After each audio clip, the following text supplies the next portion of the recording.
Halo Sobat Mentas, jumpa lagi. Ini hari Jumat ya. Hari Jumat kita biasa jumpa dengan acara mentoring tuntas. Nah, ini saya mohon maaf sebesar-besarnya nih kepada tamu kita kali ini. Kenapa? Karena ada meeting offline yang saya dijadwalkan ternyata panjang dari jam 1 sampai barusan. Ya, jadi saya mohon maaf, baru cek 1 2 kedengaran suaranya. Baru mulai sekarang. Hari ini tanggal 29 Syakban. Insya Allah besok tanggal 1 Ramadan. Masya Allah ya. Luar biasa. Kita jumpa lagi dengan Ramadan insya Allah. Nah, oke. Suara bisa didengar? Saya nyalain dulu lampu ya. Kayaknya kalau nyalain lampu lebih terang ya. Oke.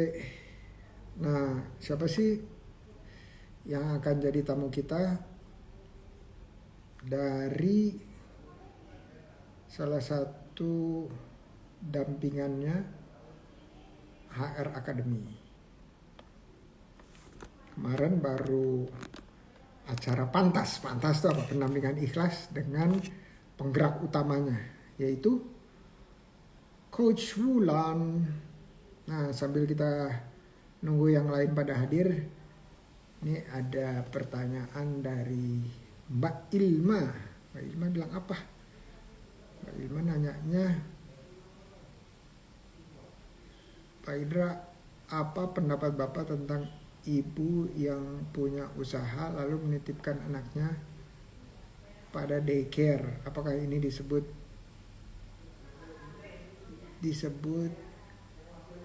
kita melewatkan masa emas anak? Wah, keren banget nih pertanyaannya dan susah.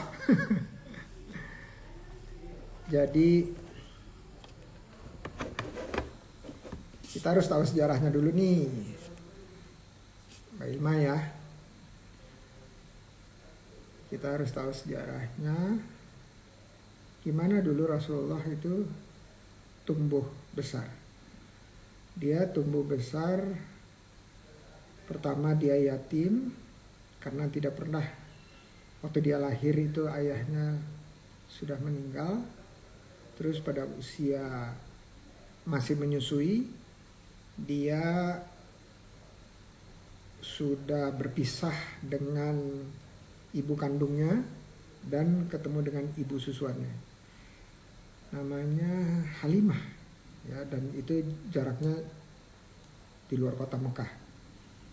Sampai satu saat dia bertemu lagi dengan masih usia 5 tahun mungkin, atau di bawah 5 tahun, dia sudah berhenti menyusui. Dia kembali dengan ibunya. Nama ibunya, saya lupa. Masya Allah. Aminah itu nggak lama kemudian, usia 6 tahun kalau nggak salah, itu sudah ditinggal meninggal, artinya jadi yatim piatu. Nah, kesini sininya ya banyak teori mengenai anak dan pendampingan anak, masa emas anak dan seterusnya. Tapi kita lihat dari panutan satu-satunya saya dalam hal ini, Nabi Muhammad SAW, masa kecilnya seperti itu. Dan dia menjadi manusia yang terbaik. Ya. Nah, jadi kita kembalikan lagi. Ya betul, ibu kandung itu tugasnya adalah membesarkan, menjadi benteng keluarga, membesarkan dan menjaga pendidikan, akhlaknya anak-anak. Dan kalau dia menggantungkan pada pencari nafkah utama, suaminya, itu bisa aja. Tapi kalau nggak cukup, mau nggak mau dia harus membantu suaminya untuk mendapatkan penghasilan tambahan. Tapi tugas utamanya adalah menjaga benteng keluarga, atau benteng itu akhlak, pikiran, raga, itu harus dijaga. Dan itu karena tanggung jawab utamanya adalah itu, yang dia hanya mempertanggungjawabkan itu, bukan mempertanggungjawabkan nafkah. Nafkah itu pertanggungjawabannya adanya di suami.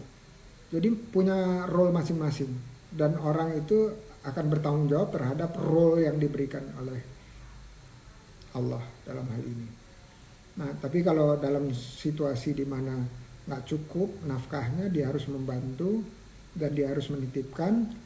Ya, dia menitipkannya pada jam kerja saja, ya, masih ada sisa jam di luar kerja di mana dia, karena di sini sifatnya membantu mencari nafkah, jadi nggak sepenuhnya dan meninggalkan tugasnya, tapi dia masih punya waktu sisa untuk menjadi benteng keluarga. Dan yang terpenting, daycare-nya harus ahlinya. Ya, harus ahlinya. Karena apa?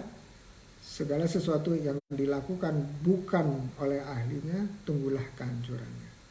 Mudah-mudahan membantu Mbak Ilma. Kalau mau diskusi lebih lanjut, tinggal DM aja. Saya bukan ahlinya dalam hal ini. Saya hanya cuplik sana, cuplik sini. Semoga yang disampaikan bermanfaat. Wallahu alam bissawab. Oke, kita kembali ke melihat tamu kita siapa nih yang akan mendapatkan mentoring tuntas. Ya, ini namanya Bu Faidah Khalid, panggilannya Bu Ida. Ini saya udah pernah ngobrol sebelumnya, usahanya luar biasa. Mebler atau furnitur. Dan sekali lagi mohon maaf sudah membuat menunggu. Kita langsung panggil, yaitu Anugrah Jepara Eksklusif. Semoga signalnya bersahabat.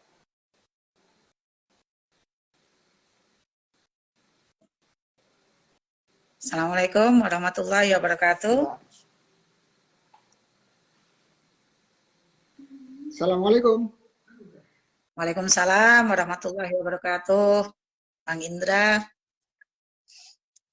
Ini ketemu lagi nih. Afwan terlambat lama. Apa-apa. Cuma mulai banyak yang sudah live ya, Mas. Ya nggak apa-apa, dimulai aja. Apa? Karena yang menerima manfaat utamanya adalah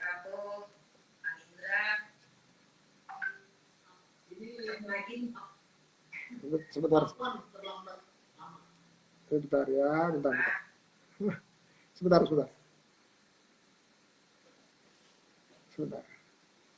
Sebentar ya.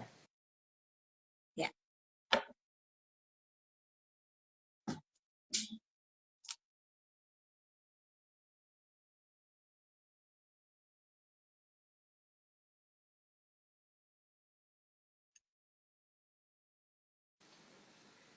Mohon maaf tadi ada tamu yang nunggu di rumah lagi, Masya Allah.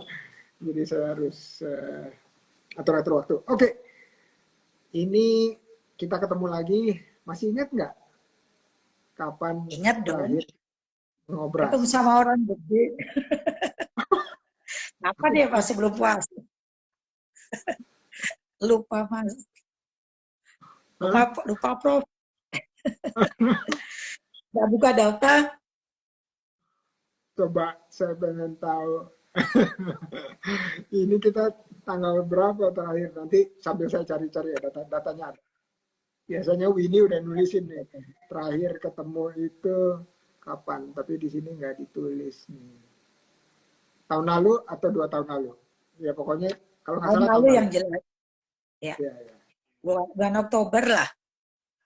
Oke, kita akan mulai dengan perkenalan sedikit aja karena intensinya adalah supaya mentornya bisa lebih lama. Mudah-mudahan nanti saya dikasih pertanyaan yang gampang-gampang aja ya, Bu Ida ya. Jangan yang susah-susah. Kalau yang susah-susah saya bilang saya nggak tahu. Saya perlu memikirkannya dan bertanya kepada yang lain. Perkenalan sedikit aja mengenai Bu Ida Ya. dan usahanya. Silakan. Nama saya Faida Khalid, kebetulan keturunan dari Arab ya, tapi orang Indonesia asli, merah putih ini dadanya. Saya asli dari Madiun, pendidikan formal saya farmasi UGM, lulus apoteker selalu tahun 94 dan bekerja di rumah sakit, bekerja di industri. Setelah itu baru menentukan saya buka apotek tahun 94 akhir. Seperti itu. Saya sendiri begitu selesai kuliah, saya anak kelima dari 10 bersaudara. Ya, kebetulan semua juga banyak yang berwirausaha, jiwa wirausahanya kebetulan dari orang tua. Tapi alhamdulillah bukan hanya sekedar turunan ya Mas ya, kita lebih mengasah lagi dan alhamdulillah profesi juga sejalan dengan kewirausahaan saya. Seperti itu, saya asli dari Madiun, dari Bapak juga seorang mebelir, tapi hanya toko aja, bukan produksi. Saya dari Madiun, selesai langsung pertama kali buka usaha di Pare. Ya, di Paris, setelah itu merambah pelan-pelan kita mulai dari modal nol lah istilahnya. Seperti itu Mas perkenalan saya. Jadi saat ini domisili di Madiun, di Pare, juga sedikit di Jepara. Tadi maksudnya Paris, Prancis ya? Pare Kediri Mas. Pare Kediri, Jawa Timur. Jadi malu. Enggak. Tadi kedengarannya kayak Paris gitu, jadi supaya saya pertegas aja. Jadi Pare, Kediri, Jawa Timur. Ya. Pare. Jadi bukan Pare-Pare. Pare-Pare itu di Sulawesi. Tapi Bukan kalau Sulawesi. Pare ya, Kediri, Jawa Timur. Pare itu adalah apa? Kecamatan atau? Kecamatan, tapi dulu lebih besar lagi Kawedanan. Kawedanan, oke. Nah, anak-anak sekarang nggak ada yang Tapi ngerti kan tuh nggak ada Kawedanan istilah tuh. Kawedanan. Iya, nggak ada. Iya, Ya. Kawedanan itu zaman, bukan zaman orang tuanya orang tua saya masih Kawedanan. Oke, saya udah dapat tanggalnya. Kita pernah jumpa. Ayo berapa bulan lalu coba. Oktober paling. Tanggalnya nih 14 September 2021. Yeah. Belum Selisih sampai 1 bulan Mas. Hah? Selisih 1 bulan. Nih. 14 September. Saya masih ada. Oh iya, betul. Saya juga masih ada Mas kalau buka data. Karena saya nggak pernah ngapus data dari awal gitu ya. Mau nggak mau, jadi saya bisa search. Oke, Ya. Mbak Ida, Bu Ida. Ini saya panggil Mbak itu karena Mbak Ida ini lebih muda dari saya 1 tahun. 1 tahun lebih muda. Berarti saya generasi perbatasan ya Mas ya? saya 67 April. Nah, kalau Mbak Ida ini setahun lebih muda, setahun lebih sedikit gitu ya, Masya Allah.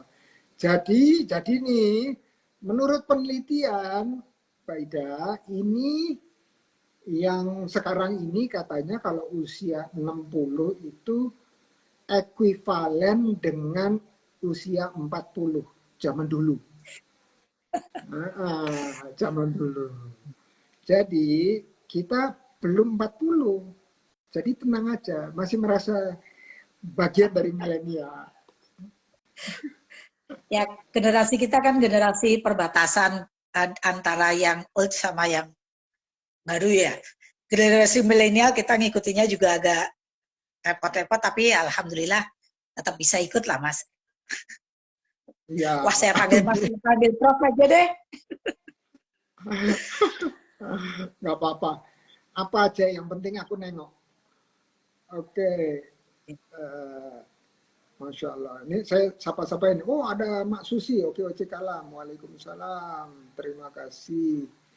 Nah, jadi hari ini karena memang kita desain acaranya itu waktu di ngobrol santai yang datang berdua supaya kita bisa mencapai sebanyak-banyaknya orang. Walaupun saya tahu nggak bakalan kekejar gitu kalau kita ketemu cuman sekali seminggu 4 kali lah ya, 4 kali apa 4 kali ya kira-kira ya, jadi cuma 8 orang seminggu udah itu. Terus OKOC itu satu penggerak aja HRA ini itu udah lebih dari 2.000 orang. Jadi kalau 8 orang itu seminggu, kalau semuanya HRA berarti 2.000 bagi 8 berapa tuh? 250 kali baru pertemuan itu baru selesai, 250 minggu. Berarti berapa? 1 tahun itu 52 minggu. 250 minggu itu 5 tahun. Waduh, harus buat kalkulator nih. Iya. Nah, ini saya ini aja iseng-iseng aja hitung-hitung di kepala supaya saya bilang pengusaha itu harus cepat, angkanya harus cepat gitu ya. Kalau nggak cepat angkanya di sini, tangannya yang harus cepat di kalkulator gitu ya. Ya, harus betul. cepat. Nah, jadi Mentas acaranya didesain untuk yang pernah hadir di Ngobras itu menerima sesi khusus lanjutan untuk diskusi sampai tuntas mengenai tantangan-tantangannya di usahanya saat ini. Mudah-mudahan nggak semuanya dari saya, tetapi juga mudah-mudahan bisa dari teman-teman yang hadir di sini atau yang nanti nonton belakangan bisa kasih pemikiran atau pengalaman, berbagi pengalaman yang relevan terhadap tantangan-tantangan yang Mbak Ida hadapi gitu. Nah, tanpa lama-lama langsung aja deh kita bertanya jawab. Lebih banyak bertanya dari Mbak Ida ya. Silakan Mbak Ida. Gini, saya kan ini untuk menanyakan permasalahan saya gitu ya Mas ya? Apa aja yang mau, bukan permasalahan teman juga boleh. Sharing. Nah, maksudnya bicara tentang usaha saya atau permasalahan yang saya hadapi gitu, lebih spesifiknya. Iya, rata-rata teman-teman itu kalau usaha dia nggak kepengen tahun lalu 2 tahun lalu omsetnya katakan 100, terus tahun lalu 100, terus tahun ini juga potensinya 100, nggak kepengen. Kepengennya apa? 100 jadi 150, terus jadi 200, jadi 300 dan seterusnya. Nah, dalam bertumbuh seperti itu pasti challenge-nya atau tantangannya itu juga lebih banyak atau beragam karena kita ingin makin luas kan. Misalnya perluasan pasar itu udah suatu tantangan tersendiri. Habis itu gimana kita memenuhi kebutuhan pasar yang lebih luas, itu juga challenge tersendiri. Terus bagaimana kita membiayai pertumbuhan tersebut, itu juga challenge tersendiri. Jadi challenge ini didapat dari usaha yang kita yang ingin tumbuh. Kecuali misalnya Mbak Ida bilang gini, saya rasa usaha saya udah cukup, sekarang waktunya saya untuk berbagi kembali aja. Ya, misalnya contoh gitu ya. Nah, itu juga bisa didiskusikan gimana jalannya, cara yang paling efektif itu seperti apa. Untuk usaha ini udah kayak pakai autopilot gitu ya istilahnya, autopilot, udah itu terus udah ke generasi berikutnya dari Mbak Ida dan seterusnya. Jadi boleh beragam. Sesuatu yang baru dari Mbak Ida juga boleh. Ya, saya cerita. Jadi usaha saya apotek itu dimulai dari tahun 1994. Ya, saya memulai usaha itu mulai dari modal 0 rupiah istilahnya.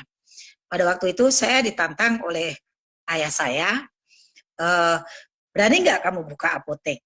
Nah, begitu saya kuliah kan saya sudah seperti saya ceritakan tadi bahwa saya bekerja di apotek, di rumah sakit, dan di industri.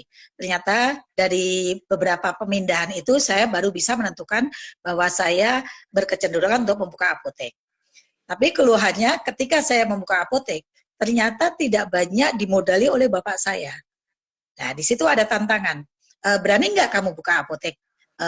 Kita cuma punya uang sekian, di luar dari tempat sewa ya istilahnya ya. Saya juga merasa tertantang sekali pada waktu itu, saya pikirnya juga sederhana sekali. Jadi ketika kita mulai usaha itu dari yang kecil, dan kita membesarkan yang kecil, itu kita mempunyai banyak pengalaman. Dalam artian seperti sebuah tanaman, ketika itu dari kecil kita merawatnya, akarnya akan menghunjang ke tanah. Sementara ketika dia tumbuh dewasa ke atas, ataupun dia tanpa atau dengan pupuk, otomatis kita mikirnya masih gitu ya, soalnya kan ini awal. Akan tetap akarnya itu akan lebih kuat ke tanah, sementara batangnya tetap menjulang ke angkasa. Kita bayangannya seperti itu.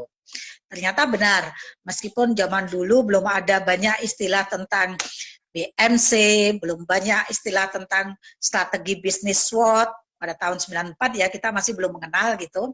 Kita memang jatuh bangun.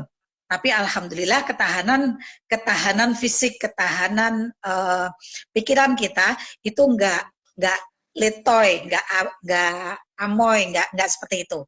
Jadi kita memang benar-benar mengerjakan apotek itu tuh dengan strategi bisnis yang sama jalan istilahnya, sama belajar, dan kita praktek langsung. Bahkan saat itu saya mungkin istirahatnya aja itu hanya ketika tidur. Bangun tidur sudah off, sudah memikirkan bisnis ini gimana. Bayangin, Prof, ketika itu tahun 94 saya hanya dibawain uang 2 juta untuk mengelola sebuah apotek. Nah, itu tantangan saya memang. Jadi ketika semangat yang sangat tinggi itu ternyata mampu mengalahkan permasalahan apapun. Pada waktu itu ayah saya cuma mengatakan, semua orang mengatakan Abi gila. Buka apotek pada waktu itu tidak semudah buka apotek zaman sekarang ya Mas ya. Sudah ada di regulasi itu kan sangat mudah sekali. Tapi itu merupakan saya buat tantangan. Jadi kita memang benar-benar mengatur keuangan sangat bagus, sangat pelan-pelan. Uang 100.000 pada waktu itu bisa kita putarkan dengan sangat cepat, sehingga ketika belum ada 1 bulan apotek itu buka, belum ada 1 bulan apotek itu buka, saya mengatakan permasalahan yang sangat fatal itu adalah di segi finance. Sehingga saya mikir bagaimana kita harus menambah modal untuk mempercepat pertumbuhan apotek ini. Nah, pada waktu itu kebetulan alhamdulillah saya sampai istilahnya ke BBF itu kan pada waktu itu hutang hanya 1 bulan ya untuk apotek baru ya. Alhamdulillah kita bisa mempunyai strategi kiat-kiat khusus sehingga kita bisa menambah aset bergerak itu tuh sangat cepat. Nah, ketika itu alhamdulillah juga kita akan mengajarkan di sini pada waktu itu hutang adalah sangat buruk sekali. Pemahaman pada waktu itu hutang itu adalah sangat buruk sekali. Ketika itu saya berpikir kalau kita demand masyarakat itu sangat bagus terhadap usaha ini. Kalau demand masyarakat sangat besar dan finance itu bisa menjadi kendala, kenapa kita tidak legokan perusahaan kecil ini? Artinya apa? Kalau kita nggak mau hutang ya syaratnya ya mengajak kerjasama orang yang punya utang, punya uang gitu. Nah pada waktu itu alhamdulillah sehingga meskipun kita hutang sangat besar, antara hutang dengan modal itu sangat besar, hutang atau sharing modal itu alhamdulillah dalam kurun waktu 2 tahun sudah terlunasi. Nah setelah 7 tahun berjalan apotek, otomatis kita kan memperbesar apotek ya Mas ya. Memperbesar apotek dengan berlahan-lahan, tidak lagi kita gunakan, tapi memperbesar apotek dengan cara cepat sekali.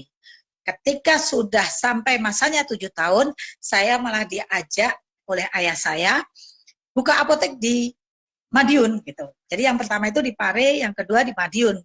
Pada waktu itu kalau nggak salah tahun 1999 ya. Subhanallah memang posisi lokasi untuk usaha itu sangat tepat sekali.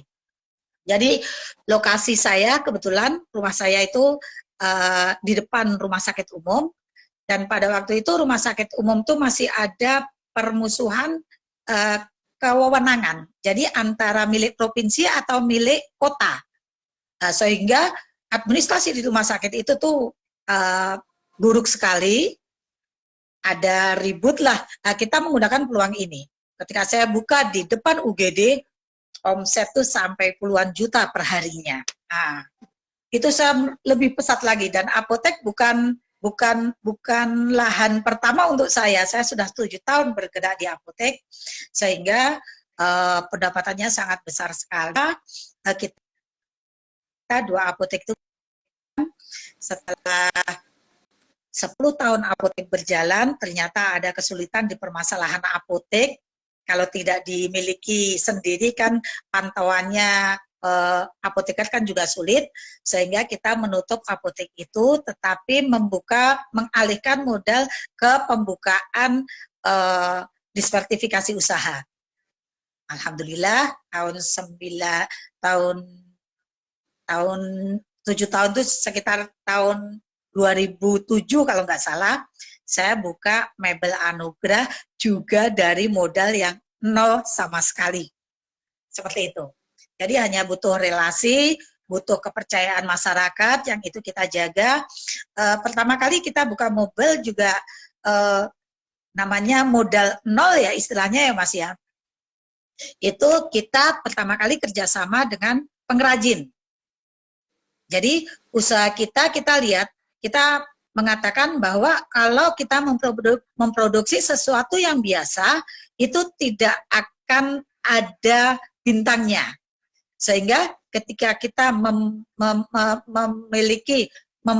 mencari pengrajin yang mau bekerja sama dengan kita, dan kita menciptakan produk yang ada detail uniknya di satu produk yang umum, dan kita mengatakan bahwa produk kita berbeda, lebih kuat konstruksinya, lebih bagus sandingnya, finishingnya, dan meskipun dengan harga sedikit agak mahal, tapi produk kita berkualitas.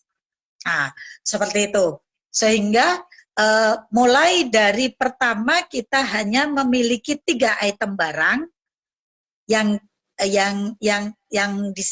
di lain di lain pemesanan ya. Jadi biasanya orang malah percaya pesan dulu kepada kita setelah kita tunjuki sampel kita gitu. Memang menunjukkan bahwa produk kita adalah produk yang berkualitas. Ternyata kita malah baru tahu bahwa ini adalah mentoring pada pengusaha kecil gitu. Bahwa tahunya baru terakhir ini Mas, malahan Mas. Jadi kita mensupport pengrajin-pengrajin di daerah itu untuk membuat produk yang beda, tapi jangan membohongi kualitas. Seperti itu. Ternyata alhamdulillah kerjaan kita ini mendapat support dari BUMN Pertamina pada waktu itu. tahun 2000 kalau nggak salah, atau 2001. Dan di situ kita memperoleh pendampingan dan pemberian dana kredit usaha kecil yang hubungannya sangat membantu sekali. Dari situ kita ikut pameran-pameran di Inakraf, di Krafina. Tapi untuk tahun ini kita nggak ikut ya Mas, soalnya kita mempersiapkan untuk event Lebaran. TIE kita juga ikut pameran-pameran online internasional seperti itu. Jadi saya kira pandemi yang sangat mempengaruhi omset kita, kita juga agak kewalahan sehingga beberapa waktu sempat terhenti produksi di Jepara. Karena apa? Karena kita lebih mementingkan keselamatan kita daripada usaha. Kita pikirnya seperti itu. Setelah pandemi yang istilahnya hampir memporak-porandakan perekonomian ya, kita mencoba bagaimana kita itu eksis. Bagaimana kita itu eksis. Di situ kita berusaha merubah mindset bisnis kita. Jadi kalau kita bertahan ke memproduksi, selain riskan, kita juga kesulitan untuk memenuhi demand masyarakat itu sangat rendah sekali untuk mebel.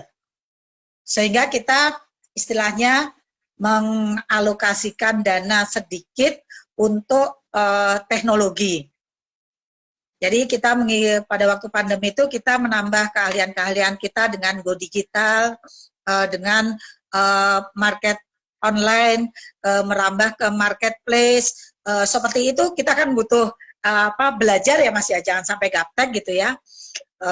Terus akhirnya kita memang mempunyai strategi baru, mengalami pemandekan produksi ini tadi, kita bekerja sama dengan beberapa pengrajin yang lebih dekat dari kota Pare ya istilahnya. Kalau Jepara kan jauh, di beberapa kota kita melatih pengrajin untuk membuat produk-produk yang beda seperti itu, yang merupakan ciri khas kita.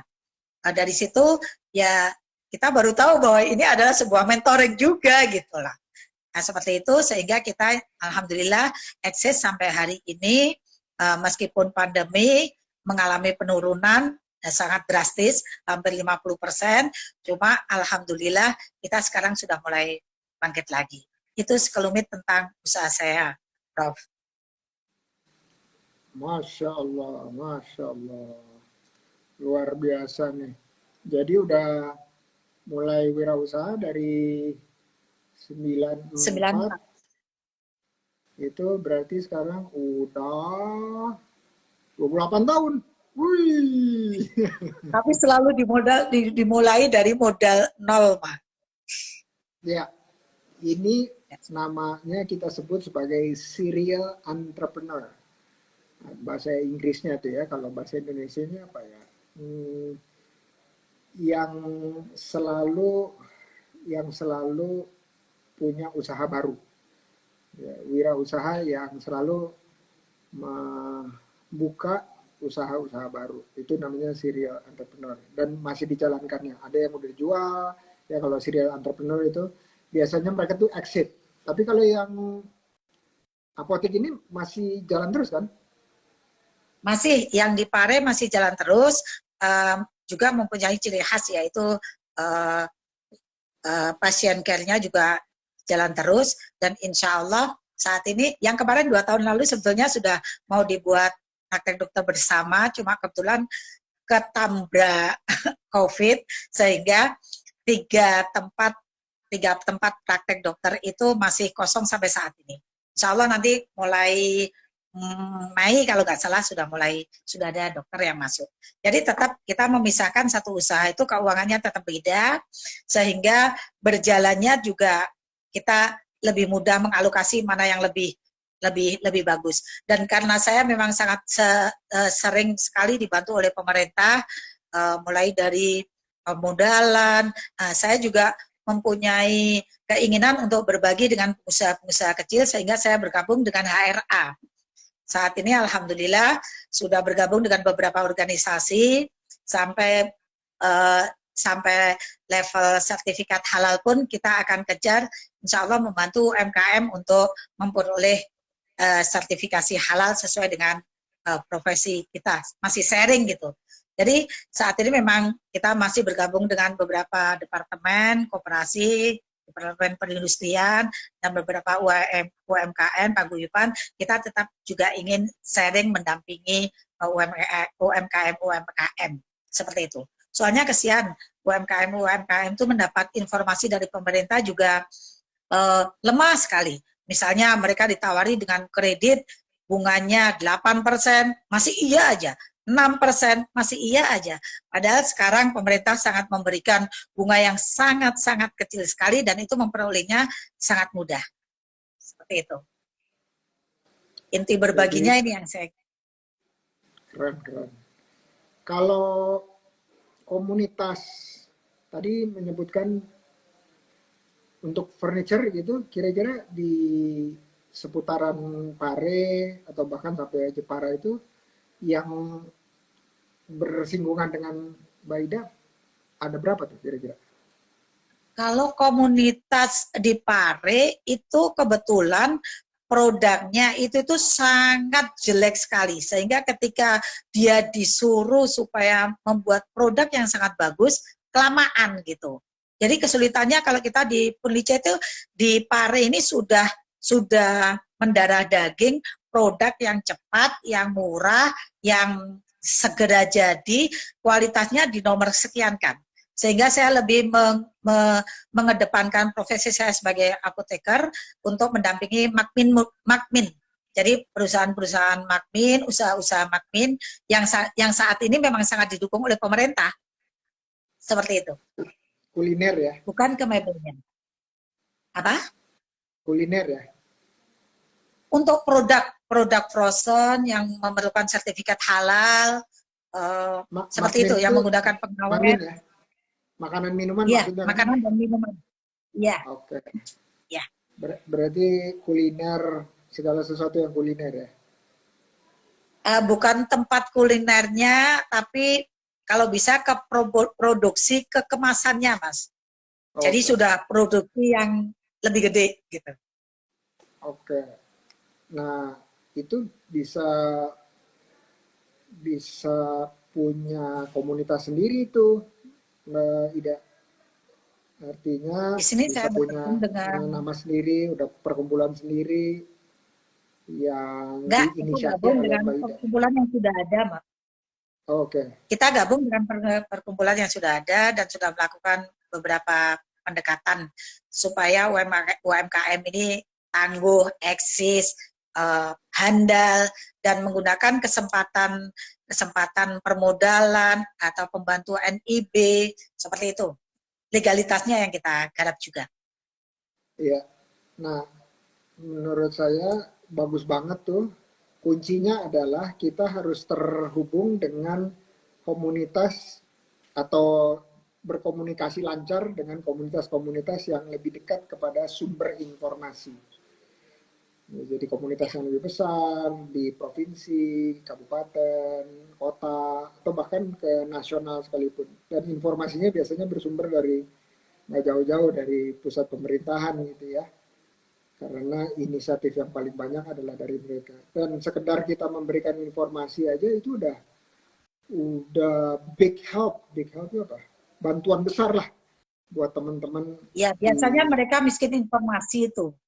Jadi informasinya terpotong atau informasinya tidak valid.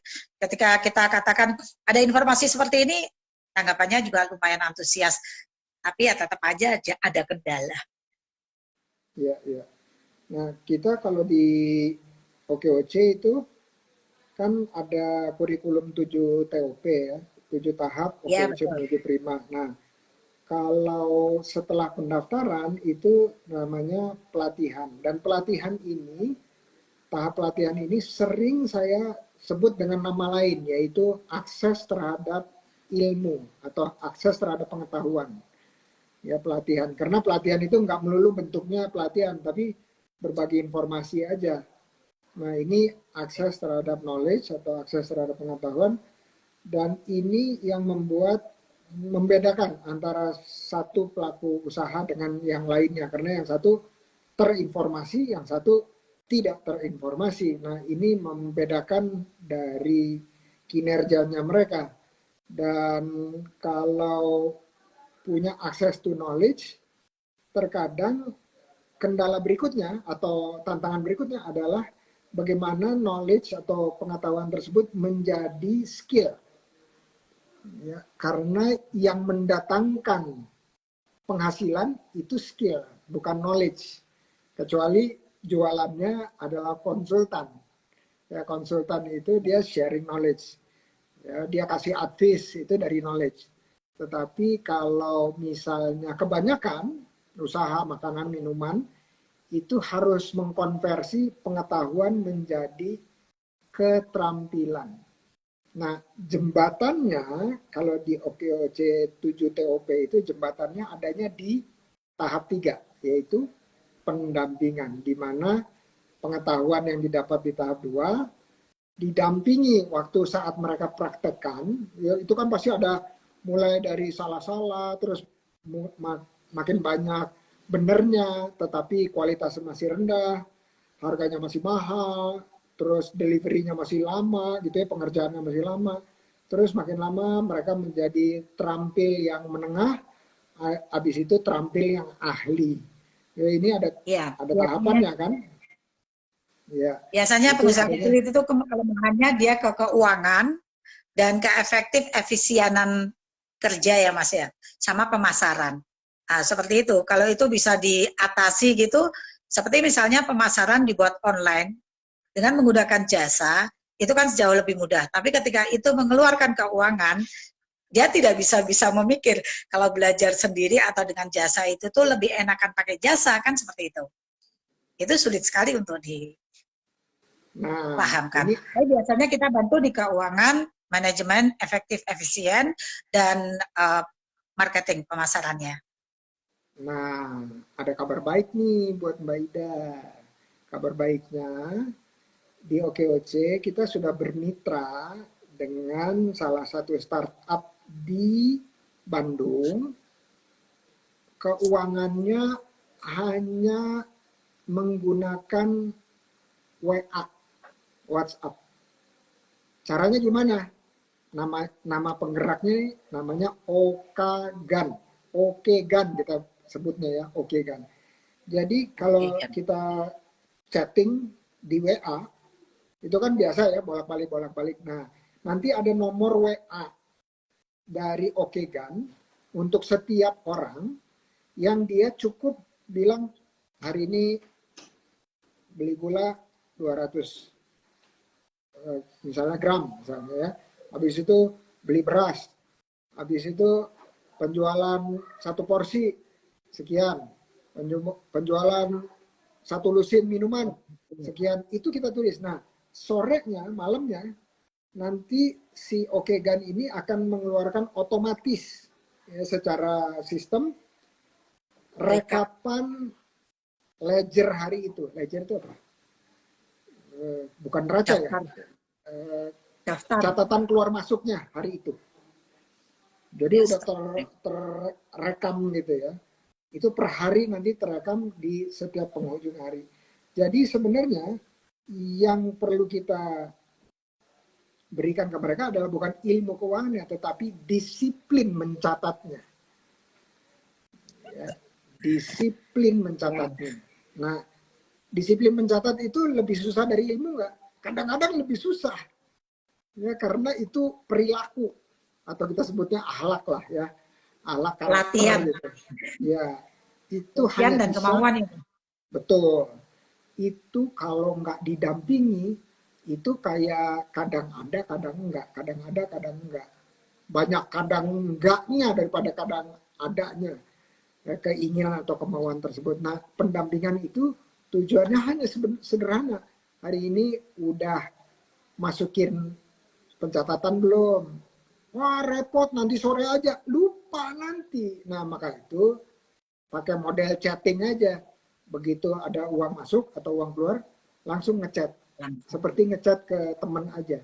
Nanti sistem yang akan melakukan merekapnya ya, merekapitulasi atau merangkum hari itu. Dan kalau misalnya ada catatan sebulannya, baru ketahuan, kita nanti bisa pilah-pilah. Ini HPP-nya bener nggak ya saya menentukannya, atau harga pokok produksinya bener nggak ya, supaya harga jualan saya benar, supaya marginnya benar, dan seterusnya. Itu analisa. Analisa itu tahap kedua. Tapi yang pertama adalah disiplin mencatat. Keren banget tuh kalau bisa begitu. Dan kalau kita ya tadi ya tahap satu pendaftaran, itu data kita harus lengkap. Kenapa harus lengkap? Supaya kita tahu ada di level mana setiap orang. Tahap dua, info, akses terhadap pengetahuan. Pengetahuan apa aja yang belum ada di teman-teman pelaku usaha. Berikutnya didampingi praktek, pengetahuannya dipraktekkan supaya ininya nggak benjol-benjol, terlalu benjol gitu ya. Itu didampingi. Nah, setelah didampingi, dia pengen punya pasar yang lebih luas kan. Tapi pasar yang lebih luas itu ada syaratnya. Contohnya izin-izin harus lengkap atau minimal menuju lengkap. Ya mulai dari PYRT, halal, nanti sampai satu saat BPOM kalau makanan dan minuman ya. Habis itu baru kita buka kepada akses pasar yang lebih luas di daerah sekitar maupun ke tempat-tempat lain melalui online. Nah, begitu udah ada transaksi jual beli gitu, uangnya kan makin banyak. Nah, disiplin mencatatnya harus lebih tinggi lagi. Maka itu di tahap ke-6 harus ada pencatatan dan pelaporan keuangan. Supaya apa? 1 sampai 6 ini, tahap 1 sampai 6 ini yang kita sebut sebagai pembangunan pondasi dan pilar-pilar usaha. Nanti di tahap ke-7 kalau perlu akses modal, itu ibaratnya beban buat usaha, itu ibaratnya atap. Kalau rumah, atapnya sudah berdiri di pilar yang kuat dan pondasi yang kuat, biar orang goyang-goyang gitu loh. Nah, kalau goyang-goyang gitu, begitu ada gempa bumi, rubuh gitu ya, jangan. Nah, maka itu tahap 7 atau tahap terakhir itu pilihan. Saya kasih angka statistik yang menurut saya menarik nih ya. Di Jakarta, akses tahap 1 sampai 7 itu udah bekerja sama dengan pemerintah. Bahkan di 7 itu udah ada pemerintah menunjuk Bank DKI sebagai salah satu akses pemodalan. Di Jakarta ini hampir 300.000, Mbak Ija, yang penerima manfaat atau yang terdampak dengan ikut pelatihan. Hampir 300.000 ya. Katakanlah 200.000. 200.000. Mau tebak nggak? Kira-kira yang akses 7 menggunakan fasilitasnya ada berapa dari 200.000 itu? Mau tebak nggak? Paling nggak lebih dari 10-15% tuh. Jakarta kota besar padahal. Ya, 10% dari 200.000 berarti 20.000 ya. Betul ya? Iya. Nah, yang terjadi angkanya bukan 20.000, bukan lebih, tetapi 2.000.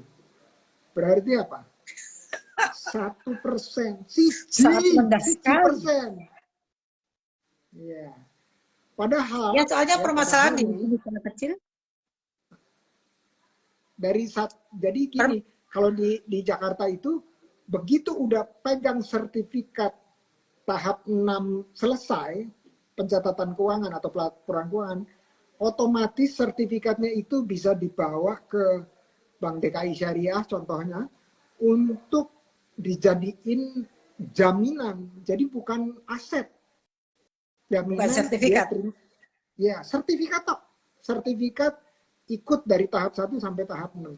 Nah, itu kalau udah diberikan, langsung kita diberikan, oke, perlunya berapa? 5 juta boleh. Mau 10 juta boleh. Ya, jadi ada. Kapan sampai daerah tuh? Nah, maka itu kalau di daerah itu saya selalu dorong teman-teman di daerah, penggerak daerah, komunitas daerah, untuk kita kerjasama dengan pemerintah daerah. Karena kalau pemerintah daerah sudah jamin, itu bank pembangunan daerah misalnya minimal dia akan buka pintu. Karena udah ada aturannya.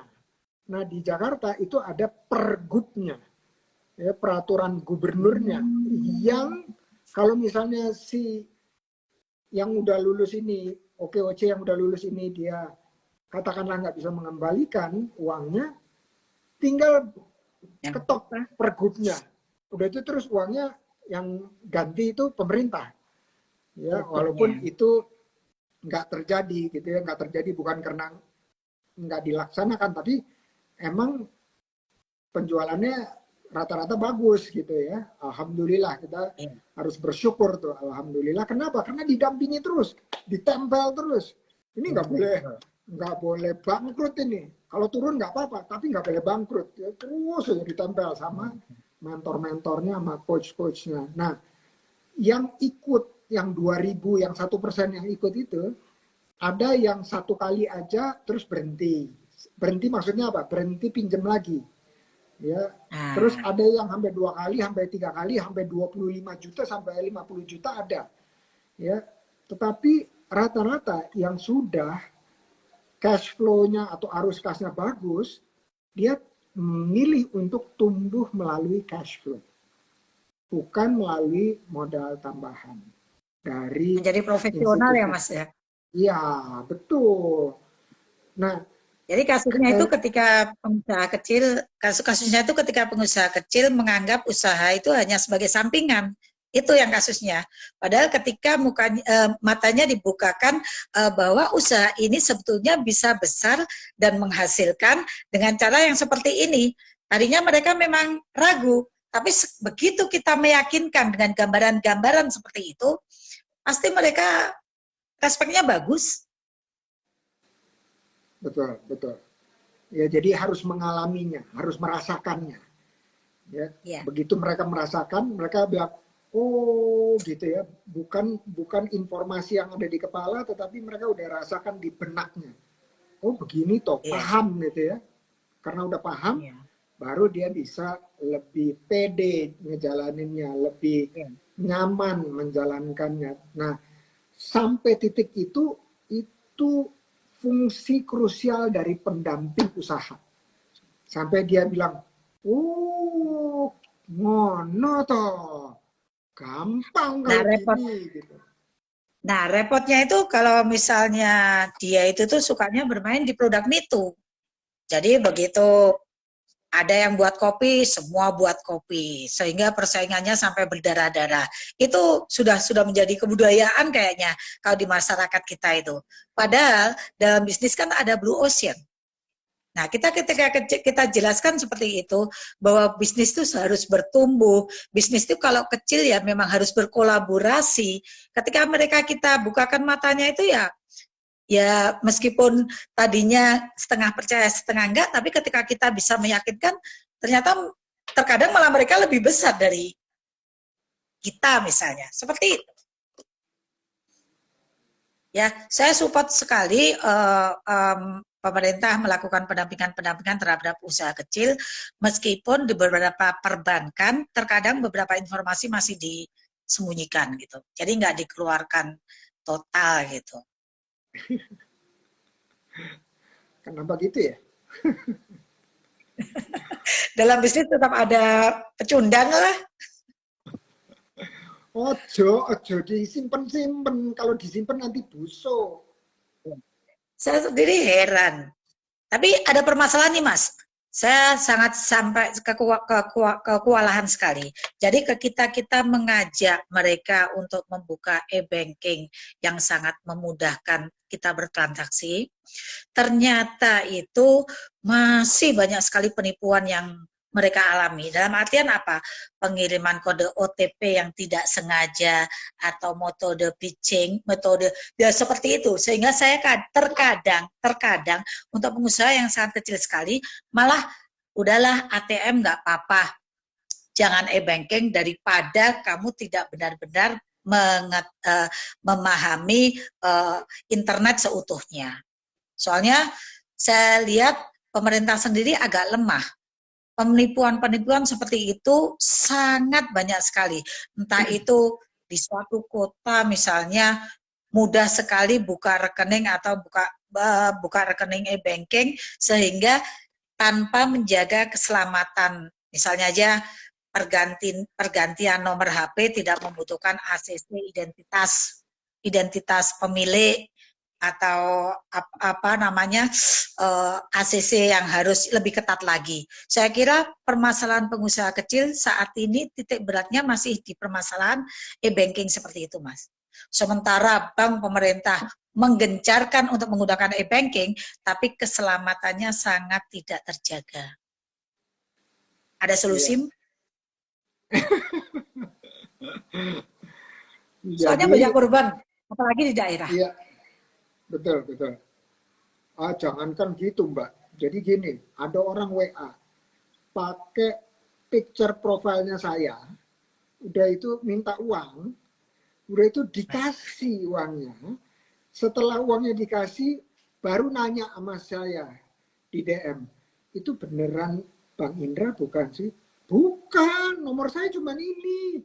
Lah, saya udah baru kasih berapa juta gitu ya buat investasi forex atau apa gitu. Saya Karena bilang masalah simpel juga order. Yang dialami juga order gitu. Jadi ketika order sudah di online kan, ternyata alamatnya nggak terima, alamatnya palsu. Seperti itu gitu. Tapi yang permasalahan yang fokus malah e-banking itu. Jadi pengambil alihan HP, dia nggak tahu security itu seperti apa. Apalagi nanti di pitching. Seperti itu. ya, Saya kira pemerintah juga kurang intens untuk membuat peraturan perbankan ketika pergantian nomor itu mestinya ada penyamaan data, peng-ACC, nggak semudah itu gitu. iya. Ada satu lagi yang biasanya dilakukan oleh masyarakat. Ini saya dengar cukup banyak terjadi adalah nitip. Aduh, saya gaptek, udah dititipin aja handphonenya, dititipin aja passwordnya dikasih dan seterusnya gitu ya. Jadi bukan Nah, karena itu sistemnya. sudah jarang. Cuma permainan e-banking itu yang konsumen sangat lemah sekali untuk dilindungi. Nah, Misalnya pergantian nomor HP itu loh, kan ya, mestinya harus ada seperti itu. betul, betul. Atau Kalau, pembajakan WA, pembajakan nomor WA. oh iya, betul, betul. Membacakan nomor WA hanya bisa terjadi kalau kita mengiyakan password yang masuk lewat SMS. Nah, Nah, terkadang kan dia tidak berupa password, Mas. Berupa link. Dari kecanggihan internet itu sekarang sudah berupa link. Jadi ketika kita mau mengcopy aja, otomatis itu terklik gitu loh. iya, iya, Otomatis itu. iya, iya. Gitu. Saya kira itu yang Salah-salah perlu pencet. iya, saya kira itu yang perlu menjadi prioritas pemerintah dalam melindungi go online pengusaha kecil. Kita bantu aja, Mbak Ida. Kita bantu sebagai masyarakat, membantu sebagai komunitas, kita membantu meningkatkan literasinya. Literasi itu apa ya? Ketermelekan Nah, terhadap hal-hal tersebut. agak sulit soalnya kejahatan internet juga berkembang.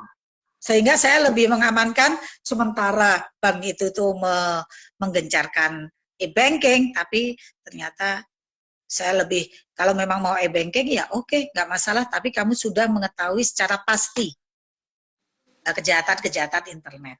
Sementara di situ juga beberapa juga jangan dihambat. Saya bukannya mau menghambat, tapi mengamankan. Ojo, Kalau dia memang ojo. benar-benar bagus, memahami ya nggak masalah. Tapi enggak, ATM itu lebih aman, itu aja. Iya. Sekarang ATM sudah mulai dikurangi pertumbuhannya, ya, sehingga bukan mustahil satu saat ATM akan hilang dari tempat yang biasanya. Karena untuk melihara ATM tersebut ada di tempat tersebut itu ongkosnya jauh lebih besar ketimbang lewat e-banking. Nah, Tapi jadi dengan adanya ATM juga lebih lebih mudah, lebih banyak kos yang dipangkas daripada buka satu cabang bank, Mas. Betul. ATM hilang tuh masih dalam wacana 10 tahunan lah. Iya, betul. Masih mungkin mungkin belas 10 tahun tahun lagi lah. ATM Ya, hilang. Tetapi ya betul. Bank kalau kita datang ngantri nih, kalau kita datang ngantri ke bank, itu perhatiin deh, ada fee-nya. Jadi ada fee. Jadi kita diambil sekian rupiah, mungkin 2.000, 3.000, 4.000 gitu untuk processing. Ya, jadi mereka makin lama makin harus melayani orang-orang yang datang itu dengan cara memberikan biaya atau membebankan biaya kepada nasabahnya. Jadi nanti ke depannya tuh makin lama ya semuanya jadi virtual. Dan betul dari Mbak Ida bahwa kita harus paham itu caranya adalah berpengetahuan, dan pengetahuannya adanya di orang-orang seperti Mbak Ida kalau di daerah ya, di daerah. Dan kalau misalnya Mbak Ida nggak punya gimana? Kita kolaborasi dengan komunitas-komunitas yang lain agar mereka secara berkala memberikan pengetahuan-pengetahuan mengenai menghindari itu tadi investasi bodong, terus tiba-tiba informasi yang membuat kita rugi dan seterusnya, itu bisa kita kerjasama. Kita bikin kayak halakoh kecil gitu lah, webinar kecil gitu, daripada nggak ada informasi yang mengalir. Lebih baik kita kerjasama dengan yang lainnya yang paham. Tentunya yang dari misalnya contoh ya, Mbak Ida bilang, oke, saya pengen dapat literasi kepada para anggota di sini dengan mitra OKOC yang namanya Okegan Reboot. Itu bisa dilakukan. Karena kemarin ada sosialisasi yang serupa di Bandung juga untuk teman-teman offline maupun online. Jadi bisa hibrid acaranya. Jadi dua-duanya bisa hadir. Dan ada biayanya nggak? Nggak ono, nggak ada. Gratis, tis gitu ya. Membantu literasi ya Mas ya. Betul, nanti biar jadi amal jariahnya Mbak Ida. Mbak Ida, terakhir. Tanpa dirasa, sudah 1 jam kita berdiskusi. Dan terakhir nih, kalau misalnya ada pesan-pesan nggak buat teman-teman yang mendengarkan atau nanti yang mau nonton belakangan gitu ya, pesan-pesan gimana sih mulai usaha dengan modal dengkul gitu ya, modal nol seperti Mbak Ida gitu, atau masih ragu-ragu mau transformasi atau switching gitu ya, mau pindah dari karyawan menjadi wirausaha, mungkin ada dari Mbak Ida tips-tipsnya. Ya, saya kira kalau sudah menentukan sebagai pengusaha, kita harus mempunyai sifat-sifat pengusaha, yaitu tahan banting, selalu membaca peluang pasar, selalu bangkit, selalu menyelesaikan permasalahan dengan cerdas, dan kita berinvestasi terhadap diri sendiri itu tidak akan terhenti. Dalam artian apa? Membuat kita pandai itu bekal kita untuk keberhasilan berikutnya. Jadi jangan mudah putus asa, jangan ketinggalan zaman, selalu update, selalu mencari peluang, selalu tangguh, selalu seperti itu. Itu seorang pengusaha. Jadi setelah Anda berada di atas, kembali melakukan literasi keberhasilan untuk sesama. Dan itu nilainya sangat tinggi sekali dan sangat mulia. Seperti itu. Masya Allah. Terus kalau misalnya ada yang Tapi jangan lupa, kalau seandainya ada usaha untuk UMKM ya, kita tidak harus bermodal dari nol. Kalau bisa dengan angka 5, itu lebih mempercepat kita untuk tumbuh. Itu yang pertama. Yang kedua, sudah zamannya sekarang bukan model bisnis keras dan bisnis cerdas. Jadi berusaha keras dan berusaha cerdas itu tidak musim lagi. Sekarang harus berkolaborasi untuk mempercepat keberhasilan. Itu yang sangat penting.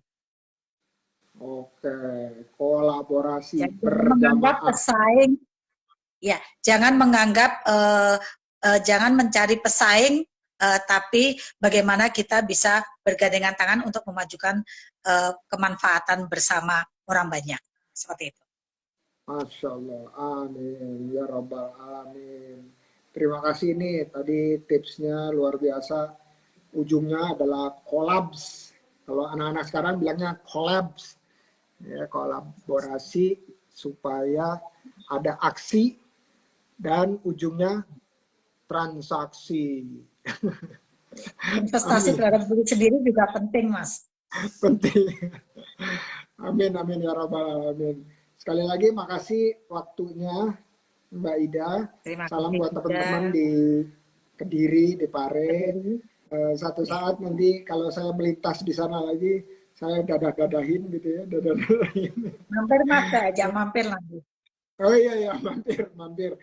Saya selalu senang itu nyetir sendiri keliling-keliling gitu ya, senang gitu. Terakhir kan lewat situ itu sekitar tahun lalu ya, tahun lalu di daerah situ Iya, tahun kebetulan lalu. saya ada di Surabaya, jadi nggak bisa ikut ke Kediri ya. Iya betul. Nah jadi nanti berikutnya ada kesempatan Ya. mudah-mudahan bisa soan terus silaturahmi ke usahanya Mbak Ida. Luar biasa. Terima Thank kasih you Mbak juga Ida. waktunya. Sama-sama. Terima kasih juga. Assalamualaikum. Waalaikumsalam warahmatullahi wabarakatuh. Sehat terus. Selamat berpuasa besok insya Allah. Insya Allah. Amin, amin, ya rabbal alamin. Oke, people yang masih nongkrong di sini, makasih ya. Mudah-mudahan tadi ada manfaatnya, perbincangan-perbincangan tadi. Dan Bunsfood, wih keren. Ada Reta. Apa kabar, Red? Dengerin tadi tuh. Coach Bowo, mantap. Coach Bowo, thank you Coach Bowo. Oke, sampai jumpa di Ngobras minggu depan, Mentas minggu depan, Pantas minggu depan. Apa sih itu? Simak terus ya. Assalamualaikum. Oke. Oke.